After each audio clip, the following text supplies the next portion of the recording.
trying to control mosquitoes, too, if we're worried about this. I mean, you know?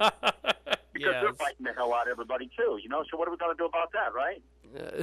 You know? So at this point, I think people just need to have a drink, go to early happy hour today. It's Monday. Shut the hell up. Go to early happy hour. Chill a little bit. Let them figure out what the hell's going on, you know? We've got Malcolm Out Loud with us today, who always makes the complex so understandable. And wasn't that the truth, buddy?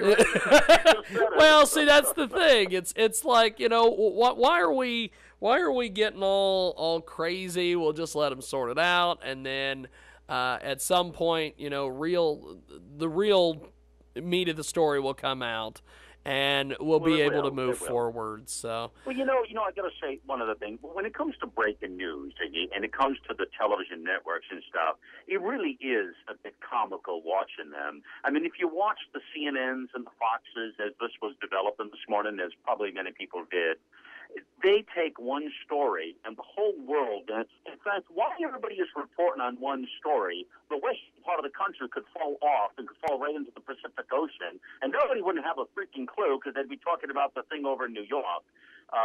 Washington, rather, right? The shipyard. So that's what happens. And, you know, it's funny, comically, again, watching them, it's like, well, there's another helicopter, Frank, and that helicopter is hovering around, and he's going around the building again, and, he moved 2 feet, Frank. Damn it, he moved 2 feet. Something's wrong. What's up with that, man? He moved another 2 feet, and he's right near that building again. Can you believe that helicopter? It's like these people have never seen a freaking helicopter in their lives. You know, it's crazy. And then they get on there, and the anchor says, "This is extraordinary." And I'm thinking, what the hell is so extraordinary about these pictures? There's not a freaking thing. I can look out my window right now to my office to see 3 helicopters flying by. You know? But it's extraordinary to them, and they make such a story out of it because there's nothing else to talk about but the helicopter that's hovering. And they get right in the way of that's what it is today. They want to be part of the whole deal, the whole reporting thing. They want to get right on the front lines. And the one guy says, well, I'm right up here pretty close, just a couple of 100 yards away from the shooter. What would be really funny if a gunshot came out and killed a sucker right on camera? We'd all sit there and say, well, there goes another one. You are I'm just a couple of 100 yards away, Frank. What do you think of that? Bang! We think that's swell. You are fabulous. That is awesome. Now, this salvage job that's going on, you kind of touched on a little bit there. What is going on with this? What are some of the up-to-date details on this? Yeah, everybody remembers a while back that crazy Italian captain there on the Costa Concordia. Yes. Can you imagine going on one of those cruise ships and this guy is out screwing around near the rocks and waving to people and smashes the boat. Remember the whole deal? We had a ball with it on radio. Then he falls into the water. He takes off the boat. He gets off the boat, tells everybody that he fell in the water. And then, the guy is just, I fell in the water and I couldn't get back on my boat. And, the guy is sitting there. I mean, what a loser, huh? I mean, what a loser. Well, now they're doing the salvage operations. This thing has been in the water since, 2012 when this thing ran aground. I believe it's around 18 months or something. And like a lot of the food is still in there and stuff. And they're when that might leak out and really be a hazard to the environment there. But there's still 2 bodies missing in this thing, too, that they're carefully trying to find. In the meantime, so it's a very delicate salvage operation. They have one shot to get this right, Jiggy. If they don't get it right, this thing will just tear apart and be a complete train wreck. So they have to move really, really, really careful with this thing. And I hope they get it because it'll be a real hazard out there in that beautiful part of the world if it doesn't, the salvage operation doesn't come off properly, We've got Malcolm Out Loud with us today. MalcolmOutLoud.tv is the official website. He's got all sorts of different things going on over there, and we'll talk about that here in a few moments. But Vladimir Putin and President Obama are having kind of a back and forth. Who's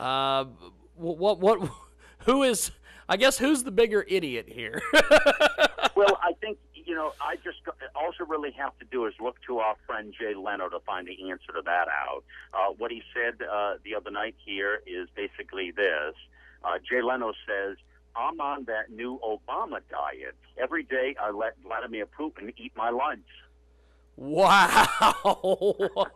Wow. You gotta love Jay. And I got to tell you a couple of points on that. Jay Leno needs a diet. He's been gaining weight, first of all, I got to tell you. Yeah. So I'd recommend he get on whatever the hell diet he can. He looks bad. Have you seen him lately, Jay? Oh yeah, he's looking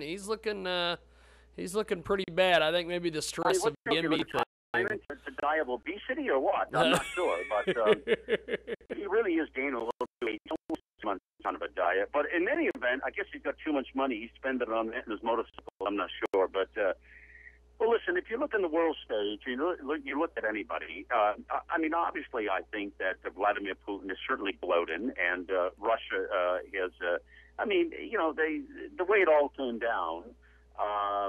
It's pretty obvious that it was a pretty big victory for Vladimir Putin. When's the last time we had a president that wanted to play touch football and just run like hell the other way as the other team ate their lunch? I mean, this is kind of what's happened. He just backed right out of it and said, "Okay, Putin, you take it, man. I'm done." And that's kind of what happened. And then he's jumped on it. Now the real challenge is going to be, if Syria serious about this, is it going to happen? How do you get these weapons out of there? How do you do this without? And you got to remember something, Jimmy. It only takes one small drop of sarin gas, and you can bring down a pack of elephants. I mean, this stuff is stronger than cyanide. It's like whatever it is, 20 times stronger than cyanide. And I drink cyanide every month like this, so I should know. But this is still stronger than that. We've got Malcolm Out Loud with us today, as always, each and every Monday. And what is this situation in Syria? Is this going to keep going forward, or are we eventually going to go over there? How is this looking? I think that President Obama says the possibility of military operations is still on the table.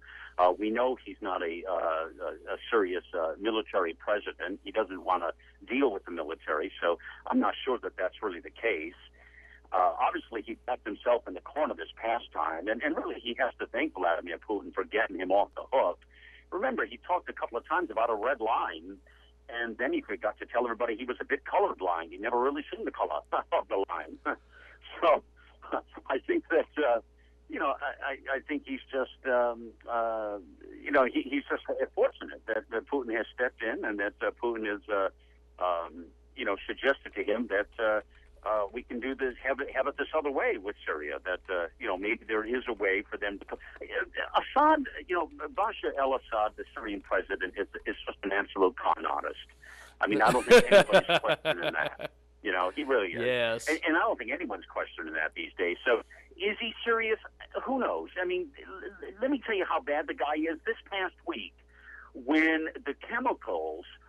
when there was the threat of U.S. military action, it was looking pretty good there for a couple of days, you remember, right?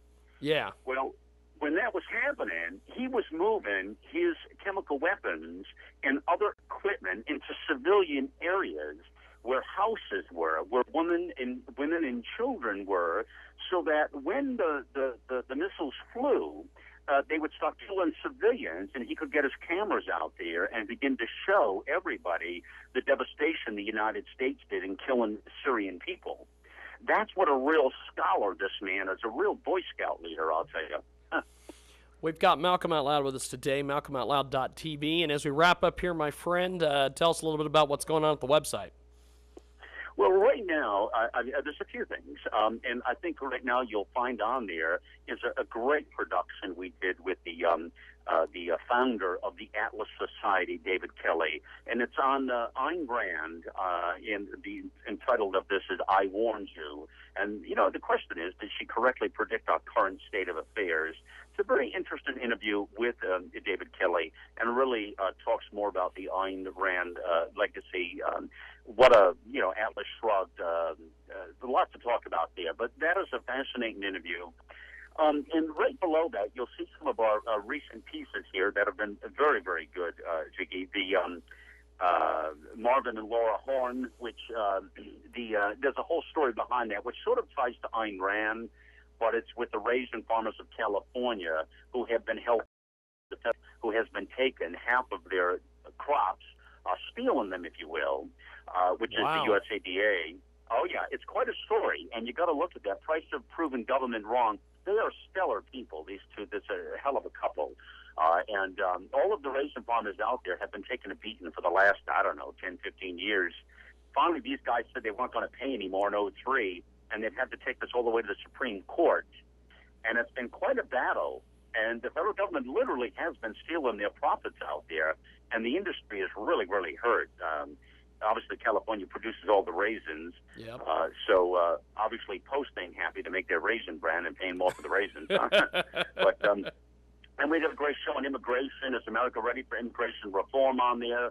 And racial tension in America. So some pretty interesting pieces. These past few shows have been fairly edgy, my friend. So there'll be something to check out there anyways. Malcolm Out Loud joins us each and every Monday around this time, and check out malcolmoutloud.tv for more information. And Malcolm, talk to you next week, my man. Take care. Have a great afternoon.